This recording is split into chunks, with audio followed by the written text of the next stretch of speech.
Chuck is with us to start off this hour in Arlington, Virginia. Hi, Chuck. How are you? Dave, I'm great. How are you? Better than I deserve. What's up? Awesome. Happy New Year. I'm recently engaged to my girlfriend.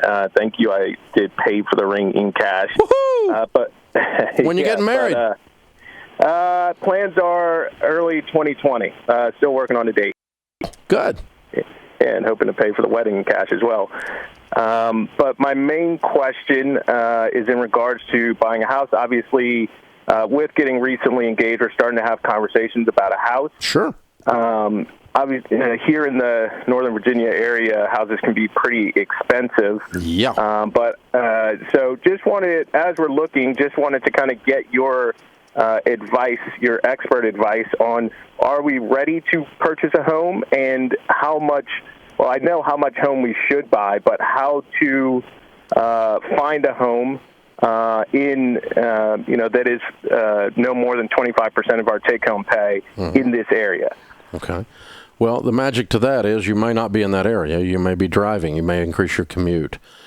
Generally speaking, if you drop a pebble in the center of a major metro area, and the rings, like on a pond, when you drop a pebble in a pond, the rings that go out, generally speaking, the further you go out from the central business district, the cheaper it gets. Now, in your particular area, you've got several metro areas that are overlapping, from D.C. to Baltimore to, Arlington in and of itself, and so on.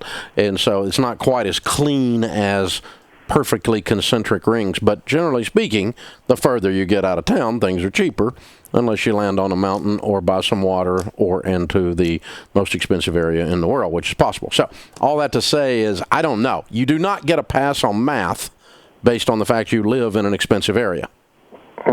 You still have to be wise. So that's thing one. Thing two, then, is, of course, it sounds like you've listened to us long enough to know that I'm going to tell you to not buy a home until you're debt-free, have your emergency fund, plus your down payment. You know that part, right?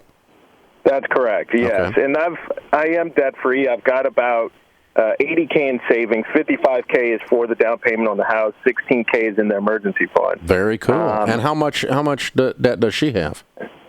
So we haven't combined our... Oh, I know. You shouldn't yet. You shouldn't yet. Yeah. But you should know. Right. So she's got about $5K. Oh, not much. Okay. Saved towards the down payment. Oh, so does she have any debt? No debt. Neither one of us had debt. Wow. How old are you two? I'm 34 and she's 31. Okay. All right. Well, cool. Yeah, I think you just pile up money for the wedding, and the rest of the pile that you pile up between now and wedding date is your down payment on your home. I think it's okay to go slow buying a home. There is no federal law that says get married and buy a house the next month. And generally speaking, if you were 10 years younger, I would give you a 20-minute speech, not really, but I would really push you hard to wait a year to buy.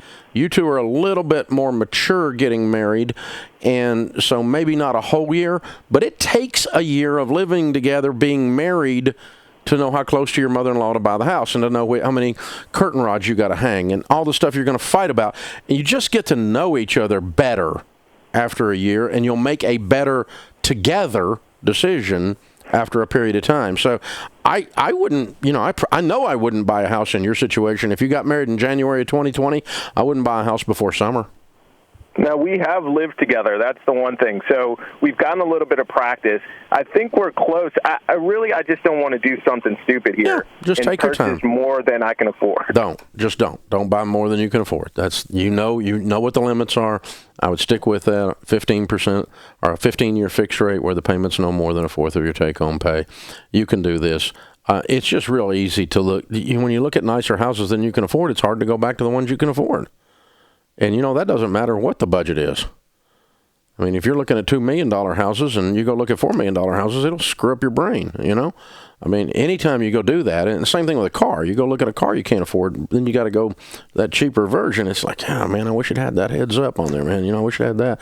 There's all that stuff, so you just got to avoid that. So, hey, man, you're going to do all right. You're going to do good. You're going to be all right. Hey, thanks for the call.